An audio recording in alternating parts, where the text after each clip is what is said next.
What is going on, everybody? Blazing here. Welcome back to the channel. Hope you're having a wonderful day, and thank you for taking the time to watch this video.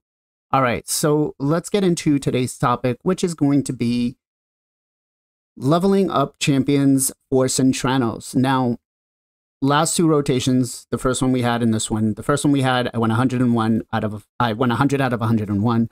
This rotation, I went 101 out of 101. I've already cleared it.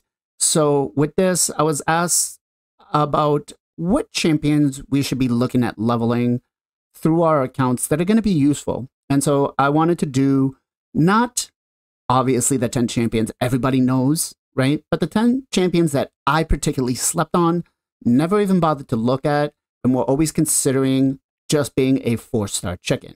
So let's get into it. All right, guys. So my first one up, and this is in no order particularly, but it's just, you know, what I found useful. So it's not like you have to prioritize them or anything, but it is going to be Oathbound. Oathbound is actually very solid. He's a defensive-based champion, right?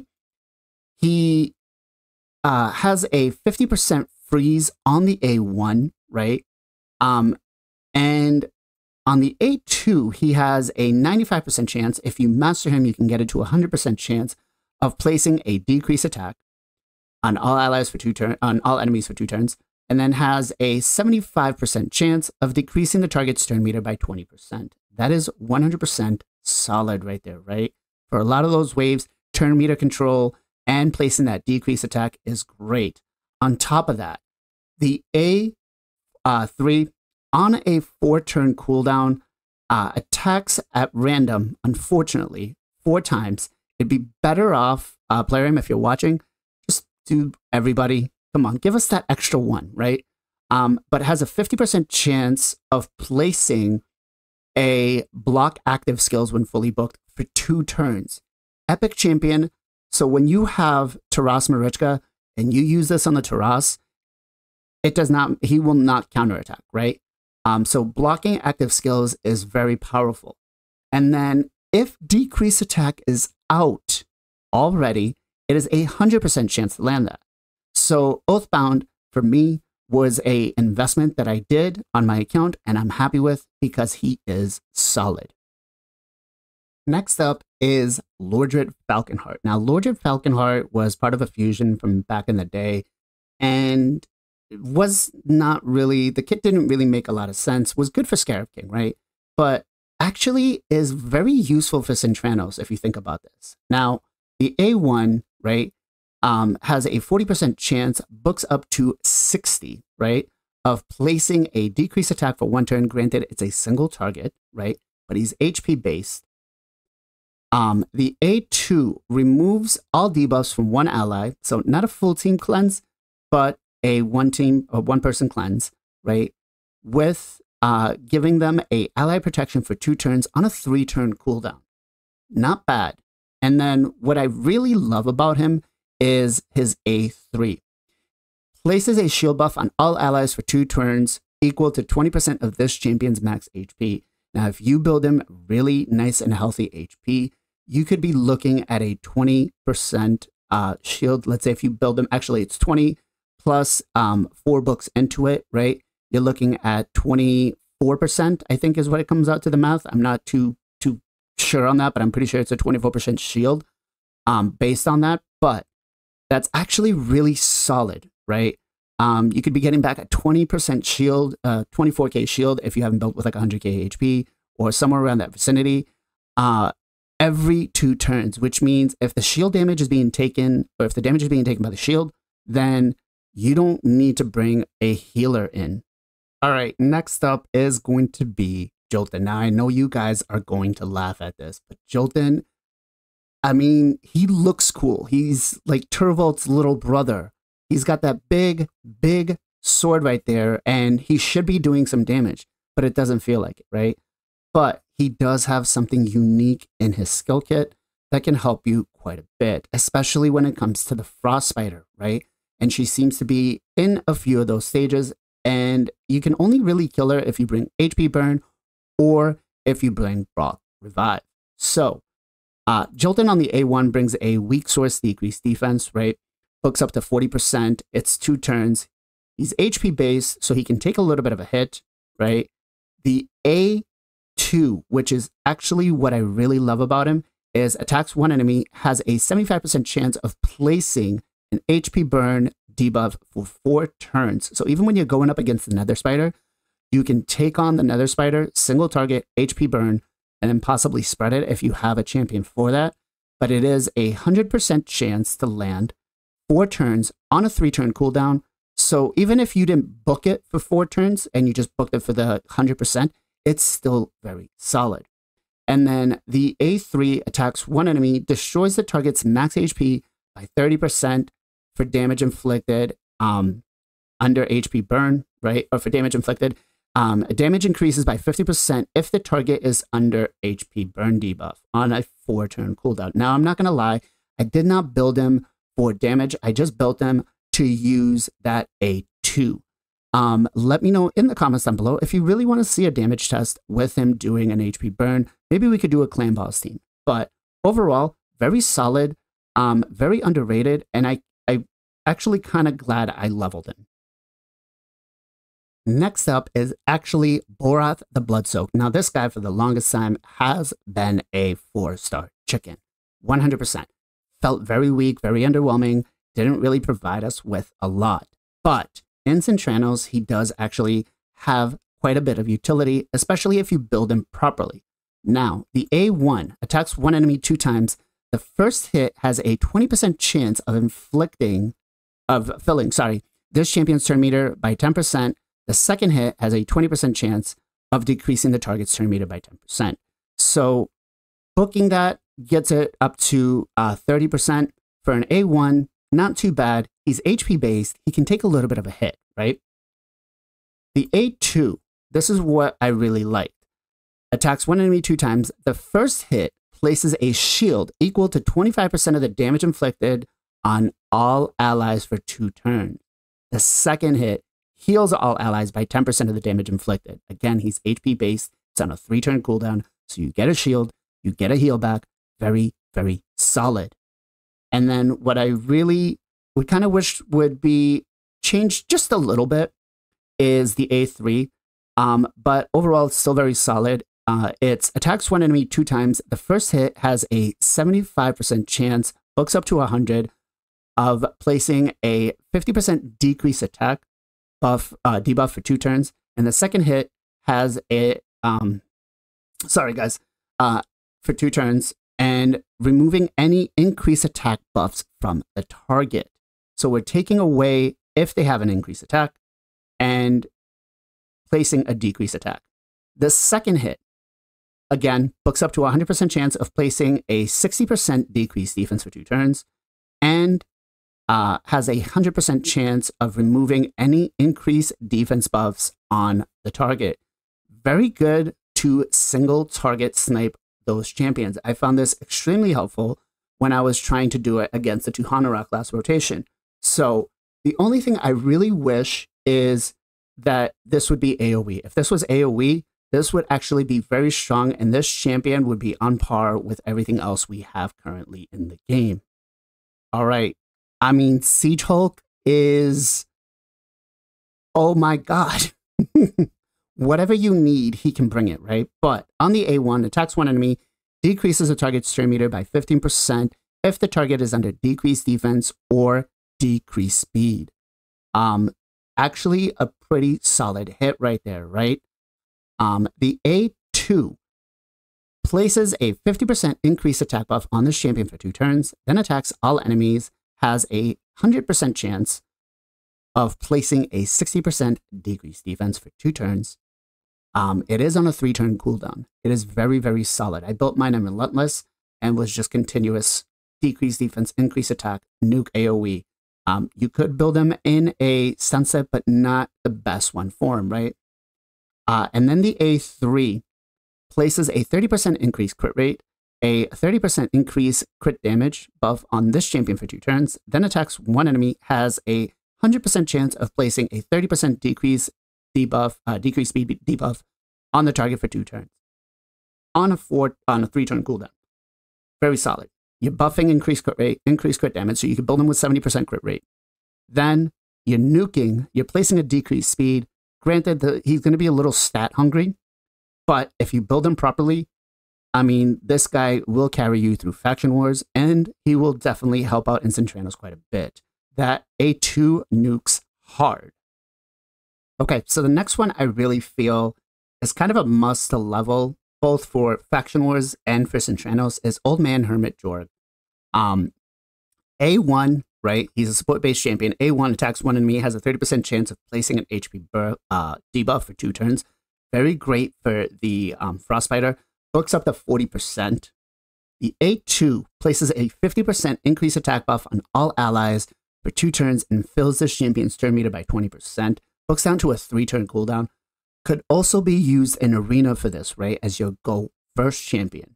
And then the A3 revives 2 random allies with 60% HP and then fills their turn meters by 40%. Places a perfect veil buff on them for 2 turns on a 5-turn cooldown. So we're getting a revive, which is desperately needed in a lot of these stages because we are getting nuked. He is making sure that once they come back up, they at least have a chance to get a turn to do some damage for you. And if you build him properly, he will definitely help you. Again, he could be used for Arena, definitely could be used for Faction Wars. I leveled him out for this, I mastered him out, and I do not regret it. All right, so I really, really hope you have an Arasana, and if you have her, you put her in a stun set right away, you leave her build that way, and you're going to be happy. So she's got AoEs on all 3 of her abilities, A1, A2, A3, right? She brings in, on the A1, just the basic attacks all enemies. Honestly, I feel like if this brought in something else like a slight turn meter boost or maybe a decreased attack, like a 50% chance, this would be great. Or maybe just boost the multiplier on how much damage it does. But overall, still not upset. Her A2 places a 50% ally protection on all allies for 2 turns, then places a shield buff on this champion for 2 turns. The value of the shield is equal to 40% of this champion's max HP. On a 3-turn cooldown, we get an ally protection. She gets a massive shield, right? Can't not, like, this ability was so underestimated or underrated for me. When I looked at it, I was like, it's just an ally attack. She's very selfish. She only gives a shield to herself. I mean, if she gave the shield to everybody, it would be broken. I realize it. And then her A3, which also, again, is pretty strong. On a 3-turn cooldown, attacks all enemies, has a 50% chance of placing a 75% decrease attack for 2 turns on all enemies, right? Again, this one I feel like we could probably do something a little bit better. Maybe increasing this to 100% and putting the A1 with like a 50% or a 30% chance of placing a decreased speed. I think that might be a little bit better. But I put her in a sunset. Very, very happy that I did, and I leveled her out. She actually helped me clear a lot of soul cross stages that I was having difficulties with. Morgan Bronzelock. I mean, Newt is pretty strong, but she, for an epic champion, is kind of busted, guys. The A1, right, attacks one enemy 2 times. Each hit will ignore shield buffs. Straight out. She's defense-based. You build her as a nuker, she's gonna carry a lot of those stages for you, right? A2 attacks all enemies, places a strengthen, 25% strengthen on all allies for 2 turns on a 3-turn cooldown. Very powerful. Strengthen is one of the things that will help you kind of, stay alive, right? Along with shield buffs. Her A3, which is probably her money ability, especially on those Fire Knight stages. I actually leveled 2 of her and fully booked them and mastered her. I just wish I had enough blessings for both of them. But teams up with 2 random allies. Unfortunately, it's random. I really wish that they would kind of fix that. I hate the word random in this game. Too much RNG. To attack a single enemy, the allies joining the attack will always use their default skill. Grants an extra turn if the enemy is killed on a 4-turn cooldown. So you get an ally attack. Pretty strong. Again, for Fire Knight, I leveled 2 of them just for this. And then her passive counterattacks while under a strengthen buff placed by this champion. Now, this could be good or bad sometimes, especially on the stage where the Fire Knight is with the Frostbiter. She will get frozen because when the Frostbiter attacks, but you got to try to figure out some way around that, whether it's bringing in a block debuffs or putting her in an immunity set or Stone Skin. But overall, definitely leveled out 2 of her and do not regret it. Melga Steel Girdle. Melga is one of those champions that's kind of going to give you almost everything you want. I actually, I have mine built really fast, right, in a bolster set. And I'm kind of thinking maybe I put her in a, 2-piece Immortal and also put her in a Relentless set because I want to abuse the A1. Especially, she came in clutch with the double Taras stage. She has a cleanse on the A1. Granted, it is a 75% chance, right, of removing the, it's a random debuff, right? So attacks one enemy, has a 75% chance of removing one random debuff from an ally, cannot remove a debuff from this champion, unfortunately.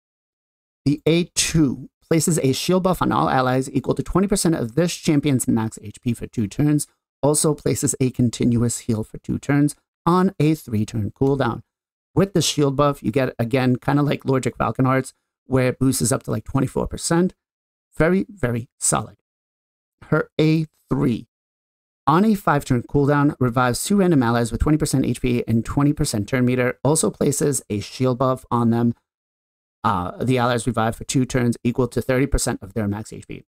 I wish that the second part of the skill, the shield, would be based on hers, because they come up, if they get attacked, they go back down, unfortunately. But they just need that little bit of extra. But I remember, like, when Faction Wars came out, if you didn't have a Molly, she was a must. Hatu. Hatu actually, I mean, I never really paid attention to it. I was like, oh, okay, cool. He's got a leech. He's got some stuff. He can do a decrease attack.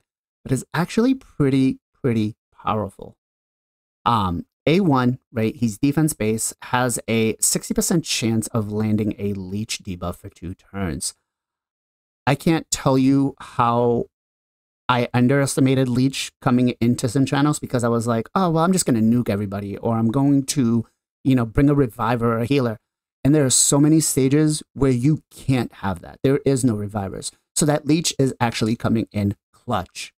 The A2 attacks all enemies, has a 50% chance of placing a 50% decrease attack, books up to 75%. Plerium, let's make it 100. Come on. On a 3-turn cooldown, very solid. I mean, it got used quite a bit. I had him built in a Relentless set, right? The A3 places a 50 or 60% increase defense buff on all allies for 2 turns. And then gives a 15% increase heal buff on all allies for 1 turn on a 3-turn cooldown. The only part I don't like is that it's got a 1-turn duration on the heal. If it was 2, it would be better. But I built him with Relentless, high accuracy, to be able to land that decreased defense, to try to get back to that leech, try to get back to this heal as much as possible, and definitely helped, right? His passive removes 1 random debuff from this champion at the start of the turn, will remove stun, fear, sleep, freeze, true fear, provoke, strengthening, petrification debuffs before other debuffs. So anything that has him CC'd, he will automatically remove, so he will always take his turn. That is solid. Kenashi. Kenashi is actually very... she's got a very unique skill kit, right? So the A1 attacks 1 enemy 2 times. Each hit has a 30% chance, books up to 40, of decreasing the target's turn meter by 10%. Nothing too crazy there, right? Doesn't really change a lot. The A2 teams up with a random ally to attack a single target enemy, also fills the turn meter of all allies by 15% on a 3-turn cooldown.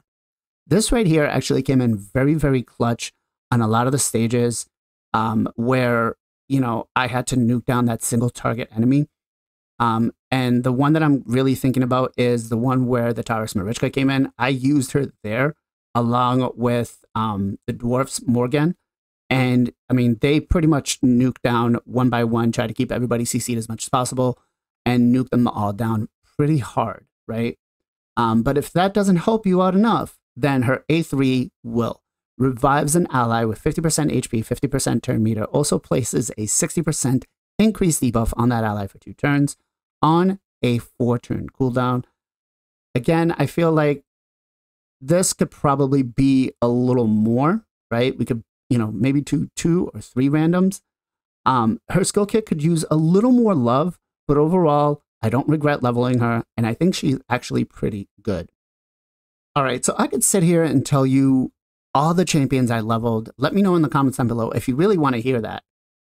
But these were the most impacting champions that I saw that will definitely be used outside us and Tranos. I will definitely put them to good case use, whether it might be for Arena, Hydra.